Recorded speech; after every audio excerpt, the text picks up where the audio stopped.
Oi, gente! Hoje eu estou aqui para trazer para vocês um novo formato de vídeo, para o canal, que vai se tratar, de sessão tripla, que serão vídeos, em que basicamente eu vou comentar com vocês 3 obras de terror, 3 filmes de terror, que vão ter sempre algo em comum, A cada vídeo o triozinho vai ter algo em comum, que no caso desse vídeo aqui, o que esses filmes têm é o fato de que todos eles foram lançados, na década de 1970, Então, sem mais enrolação, vamos lá conversar sobre A Noite do Terror, Quadrilha de Sádicos e Armadilha para Turistas.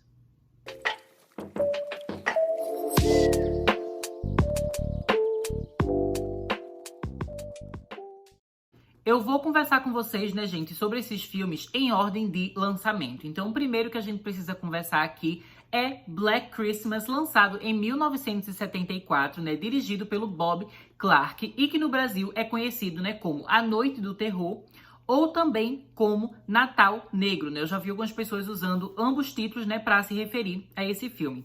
E basicamente, gente, esse filme se trata de um proto-slasher. E o que seria isso? Basicamente, é um filme que ele vai trazer diversas características do cinema slasher, mas que não é considerado, de fato, um slasher oficialmente, porque, teoricamente, ele foi feito antes do primeiro slasher oficial, que muita gente considera como o primeiro grande filme slasher, a obra, Halloween, do diretor John Carpenter. Mas a gente sabe, gente, que antes de Halloween, que Halloween foi lançado em 1978, Antes disso, já teve outros filmes da década de 60, da década de 70, que já tinham, diversos elementos que a gente já poderia considerar como filmes slasher, Como, por exemplo, Psicose, do Hitchcock, e também O Massacre da Serra Elétrica, do Tobe Hooper. Mas, por algum motivo, o pessoal acaba decidindo, que o marco inicial do slasher é Halloween, do John Carpenter. Por causa disso, todos esses filmes anteriores são considerados, proto-slashers. E esse filme aqui, gente, Black Christmas, tem uma curiosidade bem legal sobre ele, é que ele é um filme canadense, Inclusive, ele foi gravado aqui em Toronto, que é onde eu estou morando agora. E eu achei isso super legal. Eu já tinha assistido esse filme antes, mas na primeira vez eu não tinha me ligado, assim, onde é que era que o filme se passava, onde é que ele tinha sido feito. Mas eu revi esse filme recentemente, gente, com o meu amigo aqui que mora comigo, que a gente divide a nossa casa. E aí a gente tava assistindo, a gente começou a reconhecer alguns lugares, assim. Eu falei, nossa, realmente tem uma vibe bem de Toronto, Meu amigo ficou, realmente, parece bastante Toronto. Aí depois que a gente terminou de ver o filme, nos créditos estava lá mostrando que era uma produção canadense, Eu fui pesquisar e de fato o filme foi gravado aqui no Canadá, aqui em Toronto. Então já achei que isso foi super legal, gente, porque eu tô bem no clima, agora que eu tô aqui fazendo meu intercâmbio, Eu já achei que foi uma coisa super interessante sobre esse filme. Mas então, gente, qual é a história de Black Christmas? Basicamente, nesse filme aqui, a gente vai acompanhar um grupo de mulheres, jovens mulheres que são universitárias, que elas moram todas juntas, numa casa, uma irmandade.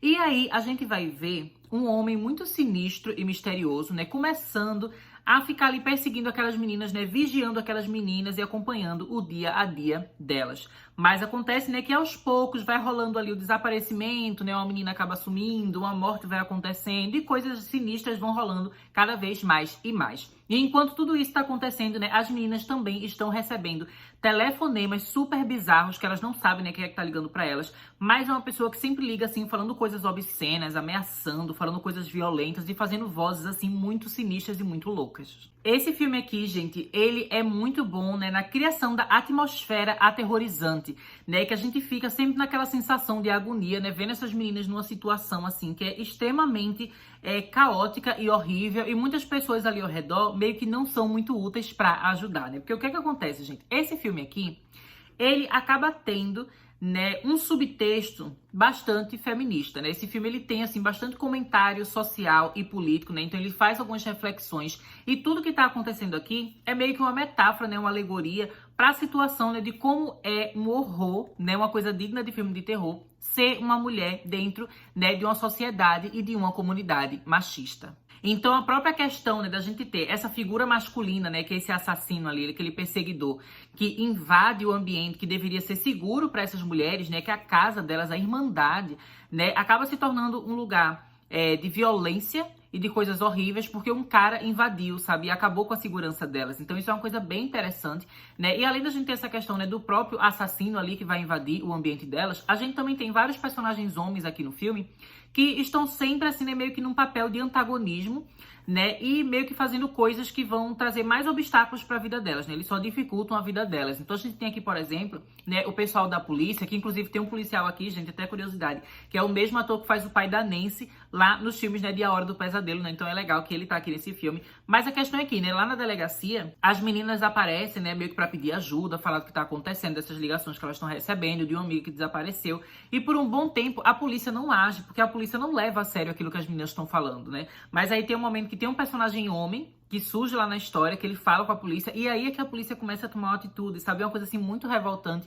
Você vê como as mulheres ali, elas não têm voz, sabe? Ninguém realmente tá preocupado com elas de verdade, as pessoas não ligam pro que elas estão dizendo, né? Além disso, gente, o filme, ele vai tão fundo nessa questão, né, das reflexões feministas, que ele chega até a abordar temas, né, polêmicos, como, por exemplo, a questão, né, do aborto, né? A gente sabe que esse é um tema que é controverso até os dias de hoje, né? Então imagina na década de 70, sabe? Eu acho que é uma coisa que torna esse filme aqui muito à frente do seu tempo, né? E também muito corajoso. E falando sobre essa questão, né, do filme ser à frente do seu tempo, aqui a gente já vê várias características, né, que ficariam super marcantes em outros filmes slashers que seriam lançados, né, no futuro. E uma coisa que, em especial, né, que eu queria apontar, gente, é a questão, né, da perspectiva do assassino, né, aquele movimento ali da câmera como se fosse, de fato, né, a gente estivesse vendo a cena pelos olhos do assassino. Isso é uma coisa que eu acho muito legal, né, e que a gente vê acontecendo em Halloween, né, do John Carpenter, lançado em 1978, e também nos filmes de Sexta-feira 13, né, que eu também tô comentando aqui no canal, que eu tô começando a fazer uma série de vídeos comentando Sexta-feira 13, e vocês já viram que eu falei mais de um vídeo, né, sobre mais de um filme de Sexta-feira 13, que eles têm essa perspectiva, né, que inclusive a câmera ela é um pouco mais tremida, que é mais parecido aqui com o que a gente tem, né, nesse filme Black Christmas, diferente de Halloween, né, que Halloween a câmera ela tá um pouco mais quieta, assim, né, porque até o próprio Michael Myers, ele tem um andar que é mais elegante, assim, né, mais, sei lá, ele é aquela figura, assim, mais perfeita, petrificada, né, aquela coisa mais ereta, assim, né, então ele tem esse tipo de comportamento, né, então o movimento da câmera em Halloween é uma coisa mais elegante, mas aqui nesse filme já é uma coisa, assim, que é um pouco mais mexida, né, parecida com o que a gente tem em Sexta-feira 13. E eu acho isso super legal, né, inclusive é uma característica de filmes de terror, especialmente filmes slasher, que eu tô sentindo falta nos dias atuais, né, especialmente, assim, revendo esses filmes tão próximos uns dos outros, né, porque eu revi todos os filmes de Halloween ano passado, porque lançou Halloween Ends, né, e agora tô revendo os filmes Sexta-feira 13, revi esse filme aqui, então acabou ficando assim na minha mente, né, que muitos filmes slasher do passado, né, ou proto-slasher, né, eles já tinham essa coisa, né, do movimento da câmera na perspectiva do assassino, e é algo que eu sinto falta nos filmes de hoje, que eu acho que era muito legal, e acabava fazendo tudo soar um pouco mais creepy e também, né, mais crível, sabe? Você acreditava mais naquilo que estava acontecendo, porque esse tipo de movimento, eu acho que ele dá uma certa realidade, né, para a situação que está acontecendo. E eu acho que isso acaba ajudando na atmosfera de terror, né, e naquela coisa caótica, assim, de você sentir que tudo tá muito errado e você sentir que não tem um jeito de você fugir daquele mal. Originalmente, né, quando esse filme aqui foi lançado, a recepção da crítica, né, e da mídia foi meio mista, né, teve gente que gostou, gente que não gostou, mas com o passar do tempo, esse filme acabou, né, conseguindo o status, assim, de uma obra cult, né, e hoje em dia ele é considerado uma das melhores obras de terror já feitas na história do cinema, né, então eu acho muito legal, né, que isso aconteceu, né, que o filme começou a ter muitos mais fãs, muita gente que adora esse filme, e inclusive ele já teve 2 remakes, né, ele teve um remake no ano de 2006 e também teve outro remake no ano de 2019. Eu sei que o remake de 2006 tem muita gente que gosta, eu nunca assisti nenhum dos dois, né, mas eu sei que o remake de 2006 parece que tem várias atrizes que ali na década de 2000 estavam participando de diversos filmes de terror, né, então acho que deve ser uma versão bem divertida dessa história, né, eu tenho vontade de ver. E o filme de 2019, ele já é um pouco mais complicado, né, um pouco mais polêmico. Eu sei que algumas pessoas odiaram esse filme. Ele é considerado um dos piores remakes, né, da história do cinema. Eu já vi muita gente detonando esse filme. E tem muita gente que fala que esse filme, que tem lacração, que é muito militante, que é muito exagerado, que é muito feminista, e enfim. Mas como eu já falei pra vocês, né, gente, esse filme clássico original aqui já tem bastante nesse subtexto feminista, já tem essas discussões. Então acho que não faz muito sentido o pessoal que ataca o filme novo, né, o remake mais recente, por causa disso. Mas também eu tenho que confessar que eu não assisti ainda, né? Então não posso aqui dizer se o remake é bom ou não, mas eu tenho vontade de assistir, né? Mas primeiro, queria recomendar pra vocês, né, que vocês assistam o clássico original, Black Christmas, né, também chamado de A Noite do Terror ou Natal Negro. Vão assistir e depois, né, se vocês gostarem, me conta aí nos comentários, né, se vocês querem que eu faça vídeo sobre esses 2 remakes, né, de 2006 e 2019. O próximo filme aqui, né, gente, dessa sessão tripla se trata de Quadrilha de Sádicos, lançado em 1977. Pra quem não sabe, né, gente, esse filme é o terceiro longa-metragem dirigido pelo Wes Craven, né, que hoje em dia muita gente conhece, muita gente ama, né, por ele ter sido o criador, né, tanto da franquia A Hora do Pesadelo, quanto também da franquia, né, Pânico. Mas acontece, né, gente, que Hora do Pesadelo e Pânico são filmes, assim, que eles têm uma forma mais divertida, às vezes até mais cômica também, né, de trabalhar o terror, né? São filmes que eles são um pouco mais leves, né, que você realmente tem uma sensação, assim, de entretenimento, né? Eles não são filmes de terror que são super pesados, né? Eles, obviamente, têm coisas bastante sombrias, coisas violentas, mas são filmes que são legais de assistir. Mas acontece que, no início da carreira do Wes Craven, ele fazia umas obras que eram bem diferentes desse estilo, né, pelo qual ele ficou mais famoso alguns anos depois, né, porque os filmes dele costumavam ser bem pesados, né, inclusive o primeiro longa-metragem dele foi Aniversário Macabro, né, The Last House on the Left, que eu já citei aqui no canal no vídeo que eu fiz, né, sobre o primeiro filme de Sexta-feira 13, né, porque aquele filme foi dirigido, né, pelo Sean S. Cunningham, né, e ele é produtor de Aniversário Macabro, que é o primeiro filme do Wes Craven, que é um filme, assim, bem pesado, né, que vai mostrar abuso sexual e vingança e coisas assim. Não é aquele filme, né, da vingança lá da Jennifer, né, esse é outro filme também, que tem uma vibe meio parecida, né, aquele filme, assim, de rape and revenge, que o pessoal fala, né, que a mulher normalmente sofre o abuso, depois tem a vingança, enfim, é todo um tipo de filme que rola, né, que são coisas bem pesadas, e basicamente o Wes Craven começou a carreira dele fazendo esse tipo de filme, né, então os filmes antigos dele tem uma vibe que realmente é mais pesada, é mais intensa, né, e não tem tanto esse ar cômico, e é exatamente esse estilo, né, que esse filme aqui, Quadrilha de Sádicos, possui. Então, basicamente, né, nessa história aqui, a gente vai acompanhar uma família, né, que eles estão viajando, se eu não me engano, eles estão indo pra Califórnia, né, eles estão fazendo essa viagem de carro, né, tipo um trailer, assim, tá a família toda junta, mas aí no meio do caminho, acaba rolando ali alguns problemas no carro, né, o carro não tá pegando, tá sem gasolina, alguma coisa assim, eles acabam ficando ali parados no meio do nada.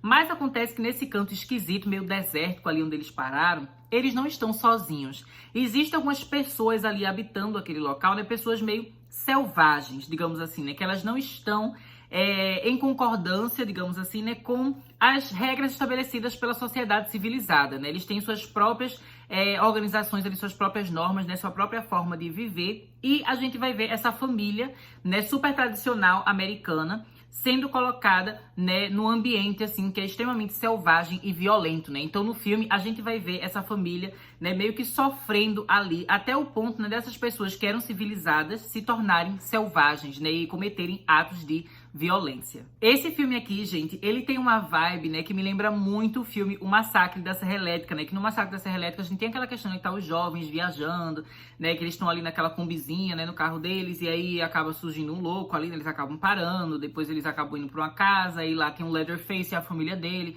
né, então esse grupo de pessoas, assim, tradicionais, americanas, né, que acabam se vendo numa situação horrível com uma família super bizarra, né, e violenta, né, então a gente tem mais ou menos a mesma coisa acontecendo aqui nesse filme, né, apesar de que, assim, ele não chega a ser uma cópia do Massacre da Serra Elétrica, né, as histórias são um pouco diferentes, mas eu acho que é legal aqui eu citar isso, porque eu acho que se você gosta do Massacre da Serra Elétrica, você deve gostar um pouco desse filme aqui também, né, e inclusive, esse estilo de filme também chegou a inspirar obras mais modernas, assim, né? Tipo aquela franquia que a gente tem dos anos 2000, Pânico na Floresta, que também tem uma vibe, assim, parecida, né? Do pessoal que tá no carro, que tá viajando e acaba parando num canto no meio da floresta, que tem aquela família bizarra, que é super violenta. E, enfim, né? Toda essa coisa, assim, meio clichê, assim, desse arquétipo, assim, da gente ter essa família e desses vilões que são uma família também, que são um grupo também, né, que são de um grupo de pessoas diferentes, a gente tem aqui nesse filme. E eu acho que é uma coisa que é super interessante, né, gente? Eu acho que esse filme, ele é muito legal, ele é muito intenso, e eu acho que se você admira o Wes Craven, né, e gosta do Wes Craven pelo trabalho dele em Pânico e Hora do Pesadelo, né, acho que é legal também ir conhecer esse filme aqui, né, e acabar descobrindo um lado diferente desse cineasta tão amado. E o terceiro e último filme, né, sobre o qual eu queria conversar aqui com vocês nesse vídeo, gente, se trata de Armadilha para Turistas, né, que é um slasher sobrenatural lançado em 1979. Esse filme, né, gente, além dele já ser interessante pelo aspecto sobrenatural, né, então não só a gente vai ter aquela coisa, né, do assassino perseguindo aqueles jovens e matando um por um, mas também vai ter um quê mais fantasioso ali no meio, né, e é interessante que essa obra aqui, ela veio antes, por exemplo, de Hora do Pesadelo, que a gente tem o Fred, né, sendo um assassino slasher, que tem uma coisa assim mais voltada pra fantasia, né? Já que ele vem nos sonhos, ele tem aqueles meio que poderes assim de criar aquelas alucinações, né, nos pesadelos dos jovens que ele ataca, né? Então, antes mesmo da gente ter Hora do Pesadelo, a gente já tinha esse filme aqui, que já era um slash, né, que já tinha essa pegada mais sobrenatural, mais mística. E esse é um filme, né, gente, que um dos aspectos mais interessantes dele é a classificação desse filme aqui, né? Porque esse filme, quando ele foi lançado, ele recebeu uma classificação PG, que seria o equivalente ao que no Brasil, né? Mais ou menos aquela indicação ali para 10 anos de idade. Normalmente, né, gente, como é que são as equivalências, né, dessas ratings, né, dessas idades, né, classificação indicativa que a gente tem? O G, né, nos Estados Unidos, seria o equivalente ao livre no Brasil, né? Então, o PG, ele é considerado, né, 10 anos no Brasil. Aí a gente tem os filmes, né, que são PG-13, que normalmente no Brasil eles são lançados na classificação, né, de ou 12 anos ou 14 anos. Aí a gente tem, né, o R-rated, né, que no Brasil normalmente esses filmes eles chegam, né, com a classificação de 16 anos ou 18 anos. E também tem, né, o NC-17, né, que normalmente no Brasil chega como filme 18 anos, né? Então essas são as classificações que a gente tem. E você ter um filme slasher sobrenatural que a classificação é o equivalente a 10 anos no Brasil é uma coisa meio chocante, né, gente? Mas realmente esse filme aqui, ele não tem muito sangue, ele não tem muita coisa assim explícita, pesada, né, pra ter uma classificação mais alta. Mas ainda assim é um filme que ele executa muito bem, né, a atmosfera de terror, né? Então é um filme que ele consegue ser aterrorizante, né? E que eu acho isso super legal porque é um filme que acaba sendo acessível para pessoas que estão vendo terror pela primeira vez. E eu acho que isso é uma coisa super importante, né, gente? Porque quando a gente tem um bando de filme de terror, que é tudo assim, 18 anos, 16 anos, a gente acaba meio que alienando um público mais jovem, às vezes até de crianças mesmo, que tem vontade de se iniciar no terror, mas que a maioria dos filmes, né, são muito pesados para eles assistirem, né? Então foi esse exatamente o motivo pelo qual eu quis falar desse filme aqui com vocês nesse vídeo. Porque eu acho que se vocês conhecem alguém, sabe, conhecem alguma pessoa mais nova e querem indicar um filme de terror para essa pessoa se iniciar no gênero do terror, eu acho que esse filme aqui é ótimo, gente. É um filme que é super acessível pro pessoal, né, que é mais novinho, exatamente por ele não ser tão pesado. Mas como eu falei, né, ainda assim se mantém super assustador. Então, né, a história aqui, basicamente, é mais aquela coisa clichê. Jovens num carro, juntos, viajando e acabam meio que se perdendo ali, né? Aquela coisa que acontece em vários filmes de slasher. Mas o interessante, né, que quando eles vão se perdendo, eles acabam encontrando um lugar que é tipo um museu, né? Que tem várias estátuas ali de cera, né? Então, eles acabam ficando nesse ambiente. E lá eles acabam ficando presos e começam a ser perseguidos, né, gente? Por um assassino, que é uma figura misteriosa, que usa umas máscaras bizarras, né, e que tem poderes telecinéticos, né? Então, assim, só essa sinopse, assim, essa breve história, assim, do filme, já dá pra ver que é uma coisa, assim, que é bem interessante, né? Mas é um filme, gente, que, como eu falei, ele não foca tanto em mostrar mortes super sangrentas, mas ele tem um ambiente, assim, um clima que é super creepy, super assustador, porque a gente tem aquelas criaturas de cera, né, que parecem manequins, assim. Então, pessoas que têm medo de boneco, medo de manequim, medo daqueles rostos, assim, parados, né, aquela coisa meio plástica, assim, meio bizarra, vai se assustar bastante aqui nesse filme. Eu acho que esse filme aqui, ele tem umas cenas, né, que são dignas de pesadelo, né, um filme que ele realmente consegue aterrorizar você, e tudo isso sem mostrar muito sangue. Uma curiosidade, né, que eu queria contar pra vocês sobre esse filme é que ele possui duas versões, né? Que então existe uma versão desse filme que ele tem tipo 2 horas e 25 minutos, mais ou menos, né? E tem uma outra versão que o filme tem 1h30, né? Então são uns 5 minutos a mais. Eu assisti a versão mais longa, que era de 1h30, que estava disponível aqui na Amazon, né? Amazon Prime Video do Canadá. Mas eu cheguei a pesquisar na internet, né, sobre as diferenças dessas duas edições. E a diferença não é muito grande não, sabe? A diferença, inclusive, não é de nenhuma cena assim, mais violenta nem nada. A classificação continua a mesma nas duas versões. Mas, basicamente, a versão que tem 5 minutos a mais, ela acaba explicando um pouco melhor a mitologia, né? Assim, a história por trás daquilo que tá acontecendo, né? Por trás do assassino e, enfim, né? Que acaba sendo interessantezinho. Mas se você, por acaso, acabar assistindo a versão que é mais curta, não se preocupe, né? Porque a essência, assim, tudo que é principal da história já está presente naquela versão, né? E já vai fazer você gostar, né? É um filme que ele tem personagens que são legais, né? Inclusive, tem uma atriz aqui que parece que ela fazia a série das Panteras, né? Charlie's Angels, lá na década de 70, né? Então ela participa aqui desse filme, que é uma coisa super legal. E é uma obra que acaba se destacando, né? Especialmente pra quem curte coisas mais sobrenaturais, né? Não só aquela coisa só de facada e sangue, né? Como a gente tem, por exemplo, tipo Sexta-feira 13, né? Um Halloween. Aqui tem uma pegada mística mais pesada que eu acho super incrível. E, inclusive, gente, esse filme aqui, ele é uma das inspirações para o filme slasher lá da década de 2000, né, que é A Casa de Cera. Eu sei que muita gente ama esse filme, né, e A Casa de Cera é um remake, né, que basicamente mistura esse filme aqui, Armadilha para Turistas, com um outro filme chamado Museu de Cera, que foi lançado em 1953, né? Então, basicamente, A Casa de Cera dos anos 2000 junta duas histórias diferentes, de dois filmes diferentes, né? Museu de Cera dos anos 50 e Armadilha para Turistas da década de 70, né? Ambos filmes lidando com essa questão, né, daquelas criaturas de cera ali naqueles bonecos, né? E meio que misturando para formar um filme novo, né? Então, acho super legal. Isso é mais um remake, né, que eu acho que seria talvez interessante conversar aqui no canal, né? O próprio filme, né, que eu falei antes, Quadrilha de Sádicos, também possui remake, né? O remake também possui sequência, né? Então, se vocês quiserem, eu posso até algum dia trazer aqui, né, um vídeo comentando os remakes de todos esses filmes que eu comentei aqui nesse vídeo. Mas antes de falar do remake, é sempre bom a gente apreciar, né, e assistir os filmes originais, né, os clássicos originais. Então, por causa disso, eu espero, né, gente, que vocês tenham gostado desse vídeo. Eu achei que foi super legal, né, assistir esses filmes aqui. Alguns eu já tinha visto antes, né, Quadrilha de Sádicos e Natal Negro, eu já tinha assistido antes. Mas esse aqui, Armadilha para Turistas, foi minha primeira vez assistindo, né? Então é super divertido. Eu espero que vocês curtam, né, esse estilo de vídeo aqui, porque se vocês gostarem, eu vou tentar trazer isso aqui com mais frequência no canal, né? Uma dose tripla, né? Falando sobre 3 filmes de terror antigos, que não necessariamente, né, fazem parte de uma grande franquia, porque eu já tenho vídeos específicos aqui, né, falando sobre Halloween, vídeo específico, né, sobre A Morte do Demônio, né, Uma Noite Alucinante, vídeo específico, né, de Sexta-feira 13, mas esses filmes, assim, que não fazem parte de uma grande franquia, né, que são filmes únicos, né, filmes solo, eu acho que é mais legal a gente encaixar aqui nesse formato de vídeo, né, que eu falo de 3 filmes de uma vez. Então, acho que isso vai ser legal, né, então me digam aí se vocês gostaram, se vocês querem que eu traga mais vídeos nesse estilo, né, não deixem de se inscrever no canal, deixo vocês por aqui, até mais!